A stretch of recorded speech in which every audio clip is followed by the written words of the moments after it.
right, family. What's happening? What's going on, G? It's good to be back, y'all, man. That's what I'm talking about, man. It's always good to have you around, man. We Yes, always indeed. in good company. You feel me? Yes, indeed. So how about you tell everybody a little bit about yourself? All right, well, first of all, I go by the name of BKGTonyP. Born and raised in the A, you know what I'm saying? Metro Atlanta representative, like Tony Stone out Decatur that way. You know what I'm saying? I'm a band head. You know, I was one of them band geeks back in the day. That's pretty much where my love for music started. You know what I'm saying? Like, I took my band career as far as Florida A&M. I marched in the Marching 100. I crossed the 100. You know what I'm saying? Red Dog, Hootie Hoo. So, you know, once I left fam, I had an itch to continue to just do that music. Every Friday night since my adolescence, I performed somewhere. So when I left FAMU, I still had that itch to just go perform, still do music. And so it just evolved into rapping and producing instead of just playing my trumpet. That's what's up. So what instrument do you play? Trumpet? Play trumpet? Yes. Okay. Yes. Okay. Let me hear myself. Well, you told us that you're from the A. Tell me what it's like being an artist here in Atlanta. Well, now it's different because every time I'm not out networking and I meet somebody, they tell me how rare it is to meet somebody from Atlanta. That's true. You know what I'm saying? So like we are a minority in Atlanta now, and I know people moving down here because of what they hear about Atlanta and the way Atlanta is presented to the world. But part of what makes Atlanta is the natives. You know what I'm saying? So now it's become such a melting pot. You might hear mixed reviews about the city, but it's still a great place to be at. You know what I'm saying? Like, and as far as artistry goes, I haven't been anywhere else in the world, and I'm well traveled. I haven't been anywhere else where they just open the studio doors and pull up the beat folders and let me send you a beat pack. Just give me an email. Like Atlanta's one of those cities where it's like if you willing to work, it's hella opportunity out here for you. That's what's up. And so you've been doing music for a long time. You said it stemmed from what, high school? A little bit before high school. So I would say about 22 years roughly I've been honing in on my skills, you know what I'm saying? Okay, that's what's up. So tell us about some of the projects that you dropped. All right, well, here recently, on my last 2 albums, I changed my name. Okay. I changed it to BKGTonyP. I was Ace King. Childhood nickname of mine, everybody used to call me AK. One day I'm playing spades, I got Ace King in every suit. Wow. So I decided, you know, at that point we playing Aces High, which is why I got the Aces High tatted on me. That was my first label. We were playing Aces High, I had Ace King in every suit, and I realized how unstoppable Ace King was. You know what I'm saying? So I called the label Aces High, changed my rap name to Ace King. I dropped about 14, 15 albums. Wow. Under Ace King. So if we out and y'all see people calling me Ace, it's because they've been around for quite some time. You know what I'm saying? But changing the BKGTonyP with it well, I felt Ace King was too humble. I was letting niggas play me out. You know what I'm saying? Like, I worked in radio, but I was so eager to get the experience, I never got paid. You understand what I'm saying? Like, I've done hella projects, got hella placements, but you get what you negotiate, and I wasn't negotiating. I was being humble. I was letting them play me out. Yeah. So the only difference between Ace King and BKGTonyP at this point is I'm a lot less humble. You like your business, man. You know, it's that transfer from just doing music and the business of music. So, and I also, since I've been rapping, I haven't been waiting on like that opportunity or that shot or that moment.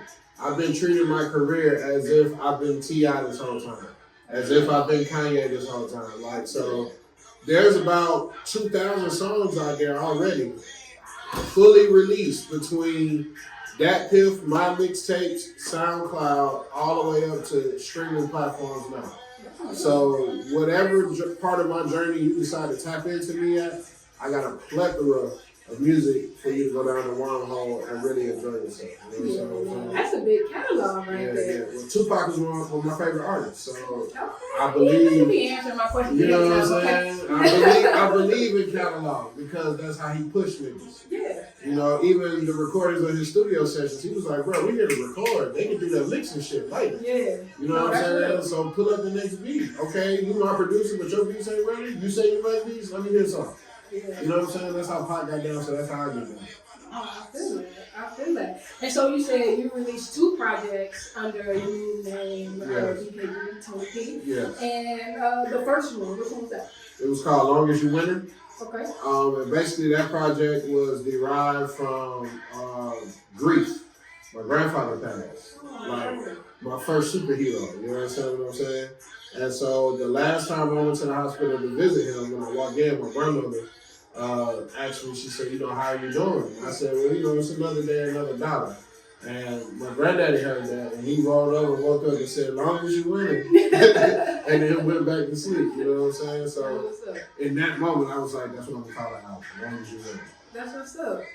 And then your most recent album, yes, The Essence of Tony P, which is like an ode and to my daughter, okay, and also my essence, which is my mother, my father, everybody that came before me.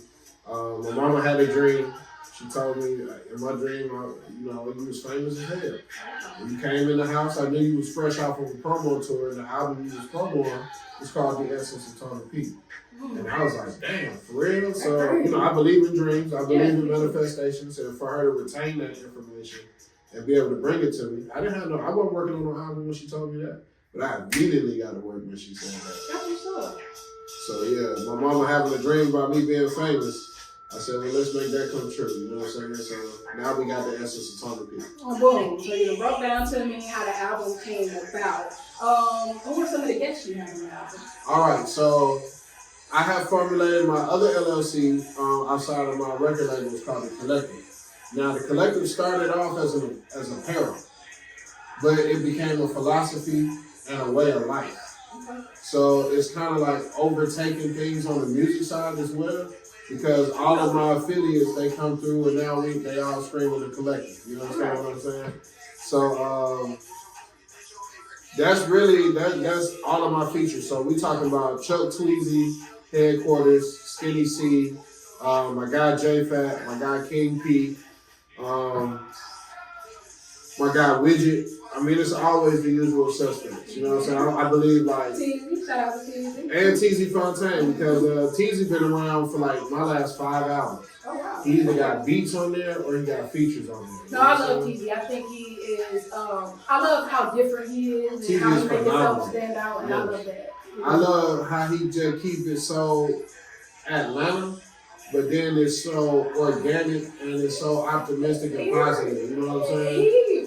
He remind me of like some old out of this world type shit. Yeah, it's Atlanta, but I mean, I guess you can't say that because he gives you like Outcast type of feel. Right. He kind of like out of this world. Nothing that's dope. Now TZ's in a group called Stank right now. Okay. So I don't know if you know about his partner Headquarters, but Headquarters has a legendary pen.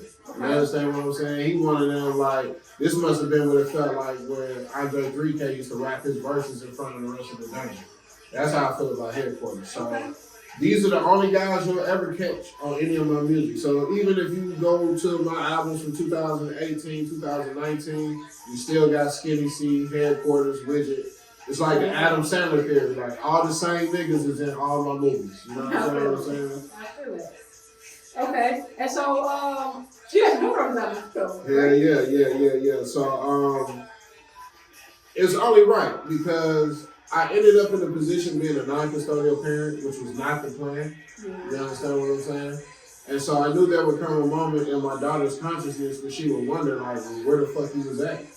You know what I'm saying? It's not that I'm an absent father, but we only get to see each other twice a year because of the arrangement. I get her all summer, and then I get her for the holidays. You know what I'm saying? So, but all that other time, 6 months in between visits, she a different person every time I see her. Yeah. So I wanted to find a way to chronicle everything I went through without her. So every moment that I spend non-custodial away from my daughter is dedicated to the grind, to the music. You understand what I'm saying? So I made her executive producer on like my last 3 albums. She's got writer credits on everything. And I'm working on a project with my guy, Ace Jetson, to where his daughter Source and my daughter Essence are going to be executive producers on the album. That's what's up. You know what I'm saying? That's what's up. So, the album. What's your favorite song on the album? My favorite song on the album, to be honest with you, is "Take My Time," TMT. With it being the essence of Tony P, I didn't really necessarily. It's two ways you can take that. You can take that as me making a whole bunch of daddy-daughter records, which can get annoying to niggas who didn't come here for that. You know what I'm saying? Or I could just give you the true essence of me. So I chose to give you the true essence of me. Like, my daughter plays out when she get older. She feel like she don't know me. She would know me better after listening to this album. You know what I'm saying? So it's just complete, raw, utter, 100% unadulterated me. You know what I'm saying? I love the album. I love the feel of it. I love the samples and like the reaching back and like the feel. It's definitely something that you can just definitely like ride and groove to or whatever. Lyrical content is extraordinary. I appreciate it. And I got a few favorites. Let me see. I thought the Essence had a real smooth beat, you know what I'm saying? I really like the throwback feel of that or whatever. Well, what I will say about the Essence, I got a partner that I'm beefing with right now. Okay. Well, it's not even beefing. He just violated my spiritual boundaries. Okay. And I had to place him on the other side. I love him, and I wish him all the best, and I hope he wins. But my nigga showed me how to make beats, and honestly, I felt like that beat would have made that nigga proud if he was still alive. So, that's what's up. So, hey, bro, little fun fact about the Essence. There you go. Hey, man, I bet he appreciate the shout out for sure. And then, WAP. I love the hook. Appreciate that. And you know, we got the throwback. The boys to men. Yeah. I like that. Yeah. I like Sevens. Appreciate that. I like LPS. That's the single. Okay, and I like the Take My Time. LPS was produced by TZ Fontaine. Okay, yeah, I really like that. And so yeah, that's what I wanted to get into. So, you know, you do production and engineering from what I hear. So like, were these some things that were kind of, I know you said with the production part somebody taught you, but was it something that came natural to you or something that you just picked up so that you can advance the music? It was more of the latter. So in the beginning of my journey, I knew I was good at rapping, but I didn't know where to find beats. Yeah. And I had a homeboy who made beats, and I was like, oh shit. Can you show me how to do that? Or can you send me some beats? Yeah. And so at the time, I didn't know about producer fees and none of that shit. I was like, send me some beats so I can rap. Took him like 3 months to send me one beat. And in that 3 months, I was able to download Fruity Loops and start fucking around on it. And so it became sort of this obsession of me learning how to make beats. Then I had a conversation with a guy that was older than me, and I said, well, what's the best way for me to get my beats out there? And he said, for you to rap on. Because then the songs will get done and the songs will be placed. You don't got to sit around shit will be out, you don't got to wait on nobody else. And so that created the monster that we have sitting in front of you today.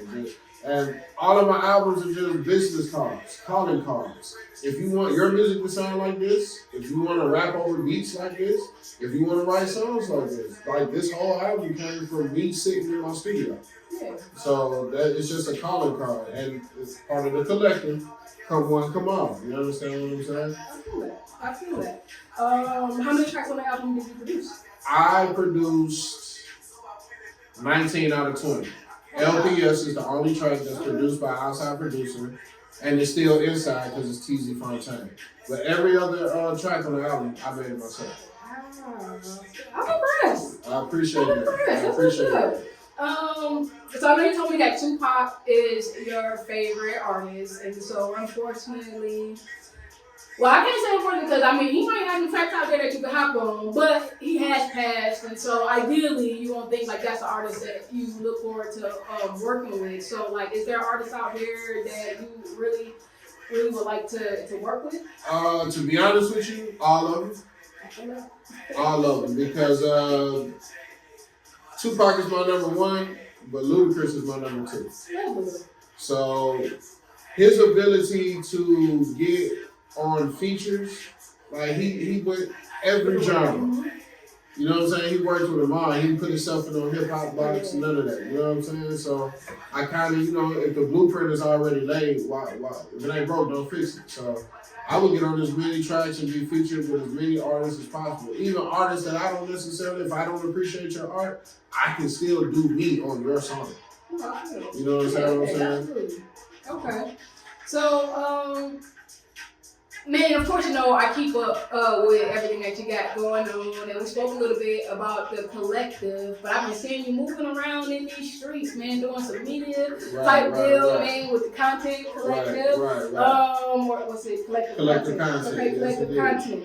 Okay, and so how did that come about? And I know you also mentioned that you work in radio, so like, give me a little information about that. Okay, so I'll tell you how the content creation came about, then I'll touch on the radio. But like I said, on my musical journey, everything that I learned how to do has been out of necessity. So once niggas was taking to know the city beats, I learned how to make beats.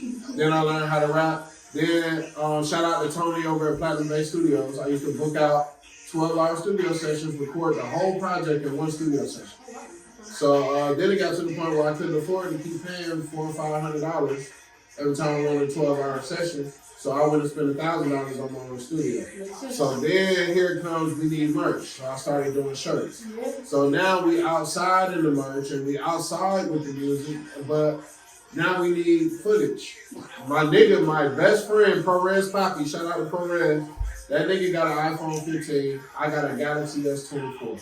We got two of the best cameras that's out on the market. And so we started researching like the settings that movie cameras use, because if your shit don't look like a movie, people won't treat it like a movie. And if it look grainy, if it look fucked up, if it look, you know, the transitions ain't clean, they gonna keep fucking scrolling. So it was out of necessity. As an independent artist, now you have to be a content creator in order for people to want to fuck with your music. And I realized that making good music only means you make good music. You have to also make people want to become a fan of who you are.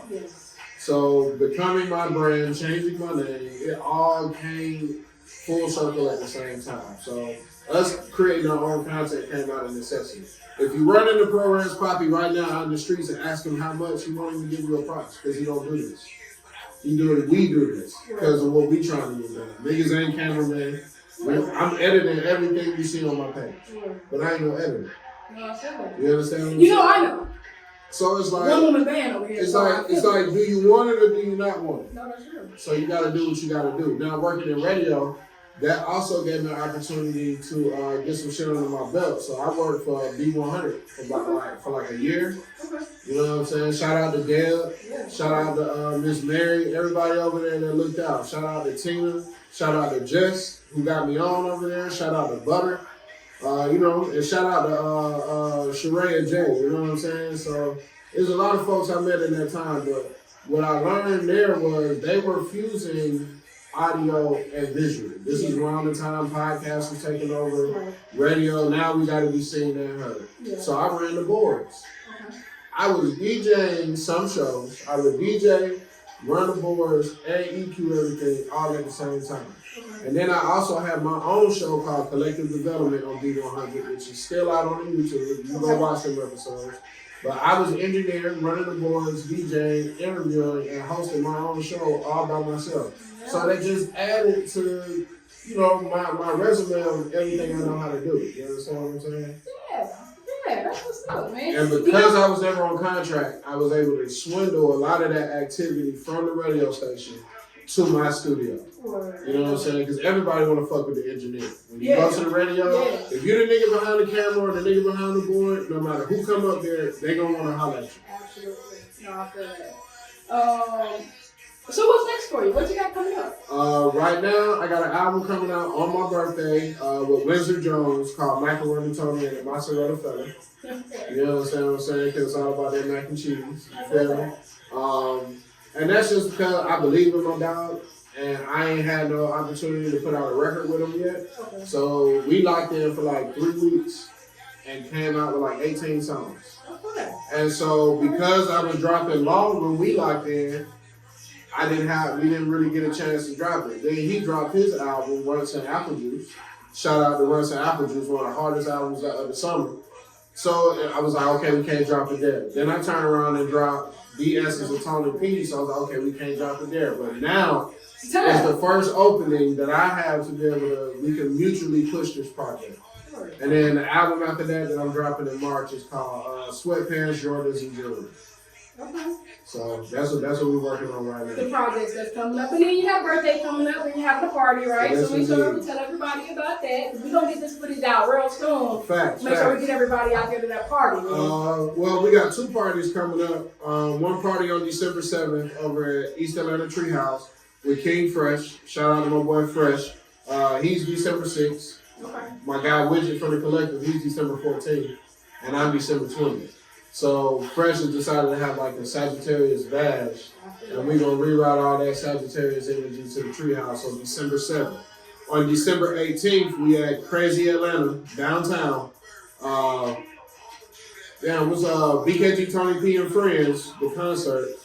We got a nice little lineup for y'all. That's the official birthday party. So if you want to come to both, come to both.